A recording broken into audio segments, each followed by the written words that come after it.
CM ಹಾಗೂ DCM ವಿರುದ್ಧ ಮಾನನಷ್ಟ ಮೊಕದ್ದಮೆ ಕೇಸ್ಗೆ ಸಂಬಂಧಪಟ್ಟಂತೆ 42ನೇ ಎಸಿಎಂಎಂ ನ್ಯಾಯಾಲಯಕ್ಕೆ ಇಬ್ಬರು ನಾಯಕರು ಹಾಜರಾಗಿದ್ದರು.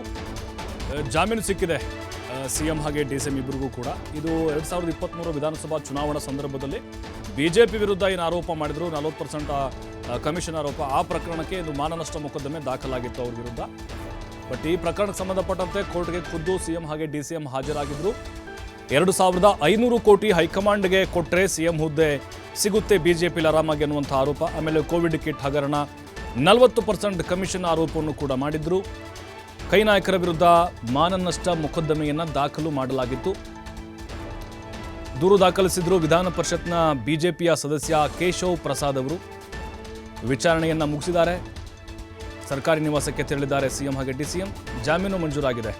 50,000 ರೂಪಾಯಿ ಜೊತೆಗೆ ಶ್ಯೂರಿಟಿಯನ್ನು ಕೂಡ ಅಲ್ಲಿ ಕೊಡಲಾಗಿದೆ. ರಾಹುಲ್ ಗಾಂಧಿ ವಿರುದ್ಧ ಕೂಡ ಇಲ್ಲಿ ದೂರು ದಾಖಲಾಗಿತ್ತು. A1 KPCC, A2 D K Shivakumar, A3 Siddaramaiah, A4 Rahul Gandhi ಅವ್ರ ಮೇಲೆ ದೂರು ದಾಖಲಾಗಿತ್ತು.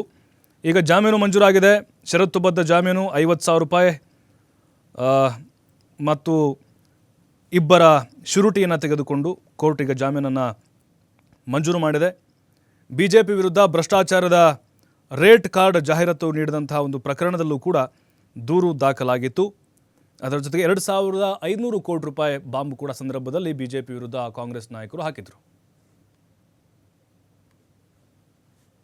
ಯಾರನ್ನು ನಾವು ವೈಯಕ್ತಿಕವಾಗಿ ವಿರೋಧ ಮಾಡ್ತಕ್ಕಂಥ ಕೆಲಸ ಮಾಡಿಲ್ಲ. Number 2, on the private complaint made by the BJP ಅವರು, ಇದು ಒಂದು ಪ್ರೈವೇಟ್ ಕಂಪ್ಲೇಂಟ್, ಡಿಫಮೇಷನ್ ಆಗಲ್ಲ. ಆದರೂ ಕೂಡ ನಾವು ಲಾ ಅಬೈಡಿಂಗ್ ಸಿಟಿಜನ್ಸ್, ಕೋರ್ಟಿನ ಆದೇಶಕ್ಕೆ ಮರ್ಯಾದೆ ಕೊಡ್ತಕ್ಕಂಥ ನಾವು ಮೊದಲನೇ ಹಿಯರಿಂಗ್ಗೆ ಆಗಲಿಲ್ಲ, ಎಕ್ಸೆಂಪ್ಷನ್ ಕೇಳಿದ್ದು, ಕೋರ್ಟ್ ಗ್ರಾಂಟ್ ಮಾಡಿದ್ದು. ಈಗ ಮತ್ತೆ ಎಕ್ಸೆಂಪ್ಷನ್ ಕೇಳೋದು ಬೇಡ ಅಂತ ನಾವೇ ಅಪಿಯರ್ ಆಗಿದ್ದು. ನಾವು ಪರ್ಮನೆಂಟ್ ಎಕ್ಸೆಂಪ್ಷನ್ಗೂ ಕೂಡ ಅರ್ಜಿ ಹಾಕ್ತೀವಿ, ತೀರ್ಮಾನ ಮಾಡ್ತೀವಿ. ಸೊ ಅದರಿಂದ ನಾವು ಇದರಲ್ಲಿ ಬೇಲಬಲ್ ಅಫೆನ್ಸ್, ಇದು